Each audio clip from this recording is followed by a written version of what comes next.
Hey guys, so wanted to talk today about just all about diet and nutrition and Candida, and kind of give a little backstory. So to fill you guys in, for some of you that don't really know why you should listen to me, if you're like, what does this girl have to offer? So I had eating disorders most of my life. I first started with anorexia, and then I went to bulimia. And I was always struggling with finding the right diet and the right foods to eat and everything like that. I've been vegan, I've been vegetarian. I was vegetarian for about 10 years, intermixed with all the other stuff going on, like bulimia and anorexia and stuff. And I obsessed about my weight incessantly, and about food and what to eat and what not to eat. And it controlled my whole brain of like just always worried about what you're gonna eat and you're gonna gain weight and da-da-da-da. And a couple years ago, so I had been bulimic for 15 years, and about 3 years ago I almost died. I got to where I couldn't even walk up the stairs. We lived on the 3rd floor, and I couldn't even walk upstairs because my heart would almost give out, because my whole body was starting to shut down. Because that's a very, very dangerous addiction of bulimia, because if you don't know what bulimia is, it's eating and then throwing up your food. So you're not getting your nutrients. And it works for a certain amount of time, and then eventually it doesn't. And you start to do more and more harm on your body. And the biggest harm you do is Candida overgrowth. And Candida overgrowth Candida is a yeast, and a yeast is a fungus. And what the deal is we have this stuff naturally in our body. Yeast, there's good and bad yeast, good and bad bacteria, all these things. But what happens is, when you have an environment that's not a great, healthy environment, like you have an eating disorder, or you're consuming a lot of sugar, or even taking a lot of antibiotics, which kill the good bacteria and the things you need to survive, well, then what happens is the bad stuff takes over, which is the Candida overgrowth. So there's lots of things like I said, there's eating lots of sugar, antibiotics, alcohol, just basically anything, dairy, gluten, GMOs, anything that is like a questionable thing, caffeine, then those should be the things that you should be like, okay, I'm gonna cut those out. If you're even questioning if you should eat something, you probably shouldn't. That's a good rule of thumb right there. Because when you eat something good, you know you ate something good. Like, there's no question. We eat now all organics. We eat organics, gluten-free, dairy-free, GMO-free, caffeine-free, alcohol-free, and very low sugar. We keep our sugar very low and no added sugar. Only sugar from veggies and fruit, and from organic ones. Now, when we eat that, we feel great. Me and Jai Rich. Now, here's the thing. My whole life, if I ate something, especially a sugary thing, like even fruit, I'd crave more, as we all do. You sit there and you're like, okay, I'm only gonna eat one cookie or something, then you eat the whole bag or something like that, or chips or whatever it is. So Candida is the main problem why you do that, because Candida tell your brain to eat more sugar and salty things, because that's what they want and that's what they thrive on. So if you're sitting there and you're like, why can I not stop eating, and you feel like it's your fault, it's not. It's inside your body. You have a problem that is not in your control, because it literally takes over your brain. So it'll tell you you're hungry even if you just ate, and it'll tell you you're never full. You'll never tell you you're full no matter how much you eat. So you continually feel hungry. You literally feel like you're starving even though you're eating so much, which then that's how you gain weight. So the reason why I'm talking about this is because I know a lot of people are struggling with their weight. We have a huge weight epidemic right now because they've been messing with the food for a long time, and it's getting worse and worse. And if you're still eating processed foods, or even food at restaurants, you really gotta think about what you're doing, because unless you're feeling fantastic, which I strongly doubt you are if you're eating that food. And if you are, great, more power to you. I don't know how you do it. I couldn't. But the majority of us, we can't eat that stuff. And we have to go back to the basics. And it seems like our diet is very strict. I don't even like to call it a diet because it's not a diet, it's a lifestyle. But all it is the food we used to eat. So it's like the food your ancestors ate before they started messing with everything. And the reason why, I'll go down the list of a little bit I've done, in the past I've gone over this before. And so now I'm going to redo it again because I have some new followers that have not seen this. So the problem with dairy, definitely cut out your dairy. I'm telling you, if you're still consuming any kind of dairy, you got to get rid of that because dairy has so many issues. And one of the biggest issues would be allergies. Allergies are primarily from dairy. So if you are suffering from any allergies, if you cut out your dairy, you'll probably feel so much better. Jedi Rich, we almost had to get him a nose surgery because he had so many nose problems and he had horrible allergies. He couldn't be around animals or anything. We cut out his dairy. He hasn't had any allergies. And the thing is, no animal should consume another animal's milk. So we should not be drinking any milk other than a mother's milk when we're a baby. And only when we're a baby. You don't actually need milk as an adult. It's not necessary for you. It's not healthy for you. It's for babies. And you should not be drinking another animal's milk because that's not for you. It's not for your body to digest. Now the problem with a cow's milk is made for a 1,500 to 2,000 pound cow to become that. So like when a baby cow drinks the milk, that baby cow is going to become, a 1,500, 2,000 pound cow. Do you want to become a 1,500 to 2,000 pound person? No, you don't. So you don't want to drink milk. And milk has very, very high sugar content because lactose is in milk. That's the sugar in milk. Protein and the sugar is for a 1,500 to 2,000 pound animal. For a human, you cannot digest that. It is too hard to digest. That is why so many people have food allergies to milk because it's not for humans. You only should consume milk as a baby from your mother. And that's another problem right now is babies are not consuming their mother's milk. They're giving them formula and things which are terrible, terrible for babies. Babies need to be having a mother's milk. And then till they're a certain age and then no more milk. So there's my milk one. And milk causes so many issues. I'm telling you, cut out your milk and I don't mean just milk. I mean all dairy. So anything, cheese, anything that's made out of, cow's milk, get out of there. And especially cheese you want to get rid of because Candida thrive on things that are not good environments like moldy, damp, wet environment. So cheese is just mold. So you definitely want to avoid cheese. And now you say, well, I don't have a candida problem. Yes, you do. Because if you are consuming things that are processed, dairy, gluten, GMOs, you do have a candida problem. You just haven't realized it yet. You go, well, I don't feel all these things that you're saying. Well, do you like your weight right now? Are you happy with your weight? If you're happy with your weight, turn off this video and don't ever watch my stuff again because I have nothing for you. Great. Go on your merry way. I'm talking to the people that are struggling and every day can't figure out what to do. This is who I'm talking to. So if you don't agree with me, then great. This isn't for you. But I'm talking to the people that are struggling, which I know is a huge portion of people. And what I'm telling you, you don't have to listen to me, but there's a lot of people that are willing to kill themselves over their diet. Like they're so miserable. My mother killed herself, and this is why this is very, very important to me. My mother had major eating disorders her whole life. She was anorexic for basically all of my life that I know, and she's suffered from candida. I didn't know it at the time because I'm just learning of this now, but now as I look back on all of her symptoms, I realize exactly what she had, Candida Overgrowth.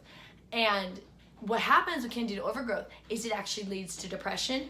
It leads to lethargy, weight gain,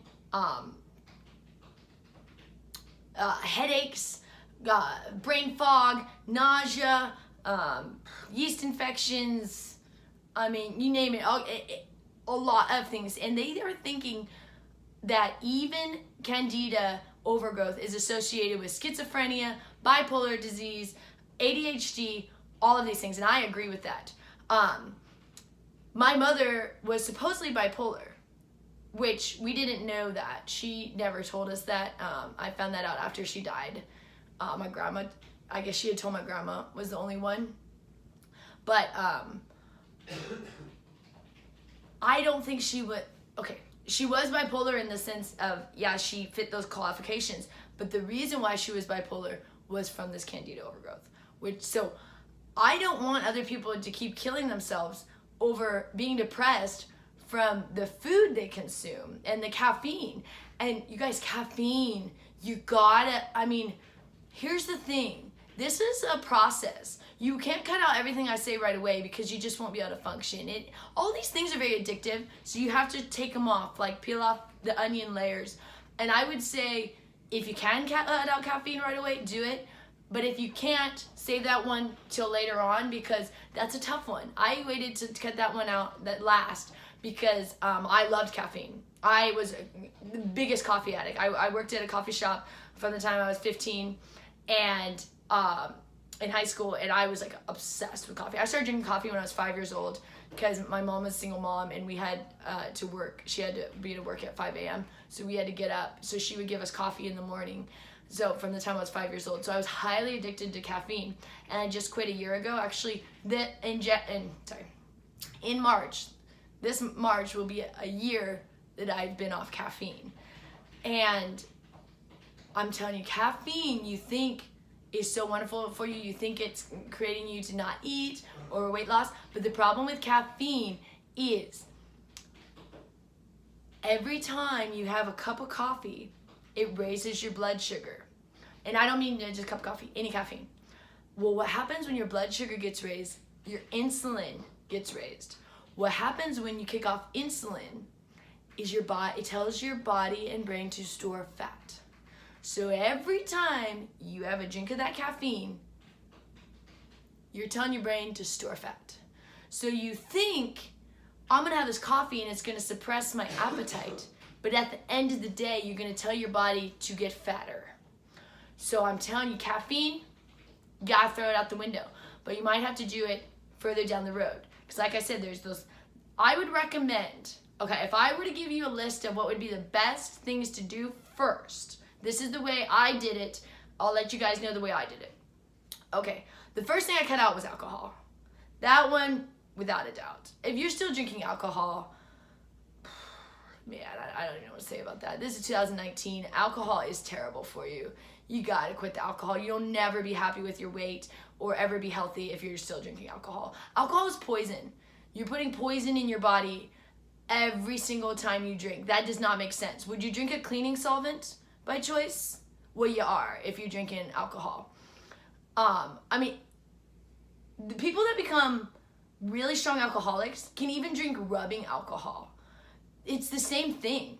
It's just that's a higher concentrate, but you're still drinking the same thing. You're just, it almost tastes as bad as rubbing alcohol, and not much better. I know when I used to be so addicted to alcohol, I was a huge alcoholic for many years, and I was so addicted to alcohol that if anything had alcohol, my brain would find it and I would zone in on it, like even mouthwash. Watch it. Okay, if you've cut out your alcohol, don't do mouthwash. Unless you're doing alcohol free, but I wouldn't even recommend that because all those mouthwashes have all kinds of crap in them. They have all these flavorings and things you don't want to, especially Crest. If you're doing Crest, mouthwash, I used to use that, the blue one, that stains your teeth and everything. So just throw that shit out the window. But definitely if it's the ones with alcohol, because that is not going, like, you're still getting alcohol. You're still getting it in your system even if you're taking it through a mouthwash. And what happened was I was such a strong alcoholic that I started literally like doing my mouthwash all the time. And Jarvis was like, what are you doing? I didn't even know. Like, it was like, I wasn't even aware that every 2 seconds, you know, I would like be, you know, if I ate or drank anything, I'd be like, oh, let me go wash my mouth with mouthwash, not realizing that I was doing it because of the alcohol content, that my brain was like, ooh, alcohol. Like, I wasn't even aware. And then I started to like notice something was going on. Like, I was almost like acting like a little bit drunk, and we started to realize, oh my gosh, it's literally in in the mouthwash. So, okay, now I got a little, but, so alcohol, definitely number one. Number two, I would say, is just start cutting down on your sugar. You gotta cut down on your sugar. And if you're still eating anything with sugar, like added sugar, that you gotta cut out. I mean, the only sugar you should ever be consuming should come from veggies and fruit only, and organic. If anything has sugar that you're eating, like if you see it on the label, you should not be consuming that. I mean, there's no amount that's good. Like if you're like, oh, well, this only has 2 grams of sugar. If it's not coming from natural organic sugar, then that's definitely the sugar you want to avoid. I mean, no sugar is good in excess, so you gotta watch even your fruit content, but like the added sugar, like cane sugars, no. So cut out your sugars. Get your sugar low. Only get your sugar from veggies and fruits. You should not be eating packaged things anymore. You gotta be buying things that are in the produce aisle and the meat aisle, not packaged stuff. I know it's hard if you work regular jobs and so I can't be cooking all the time, but maybe make some kind of meal the night before to take to work, you know, something that is organic, you know, some veggies and fruit and some the meat of your choice. We do beef because chicken is a whole nother problem, which I talked about in a previous video. But I would recommend just to stick with beef too. I don't condone eating pork or chicken anymore because they both have a lot of GMOs, and they're both fed vegetarian diets of corn, and corn is so highly genetically modified that you just don't want to go there. So cut your sugar down. That would be, so cut out your alcohol, cut down your sugar. Number 3, get rid of dairy. Get rid of dairy as soon as you can. I know it's tough. You might love your cheese or your milk or whatever it is you like, but you'll feel so much better. If you cut out dairy, you'll feel like amazingly better. Dairy is actually, it's got so many digestive issues because you're not supposed to be digesting it. Like I said, it's for a 1,500 to 2,000 pound cow. So dairy, next would be your gluten. And these things, you know, you can do it all overnight if you want to, but you'll probably drive yourself insane. So maybe just one day, start doing things, then the next day start, you know, and I mean, as in days, I mean like months, years, whatever. But I'm saying it's a process. So weight loss to this level where you are, weight loss for healthy living, where you're gonna be feeling amazing and you're gonna be that body you always wanted, is not a fast process, unfortunately. Everyone wants the quick fix. No, it doesn't exist. You gotta do the work. And I've been working for 3 years just since I started bulimia and just non-stop on this. Now, when I mean work, I don't mean like exercising my ass off or something like that. It's not necessary. I mean, you want to stay active. We walk everywhere and I'm a very active person, but it's not necessary to be working out at the gym and driving. Like, that's another problem there too, because you're over consuming. If you're working out an insane amount a day and burning that many calories, that means you're just taking in too many calories. Because really staying fit is not about getting buff and getting like crazy like muscles. No, it's about feeling good and lean and feeling active, like being that body where you're very mobile, not stocky and uncoordinated because you're just so much muscle. That's a reaction to the food problem. People, instead of being fat, go, let me just bulk up and become muscle instead of fat. But that's still an overconsumption, and it's a problem that they're not eating the right foods. So take out your gluten.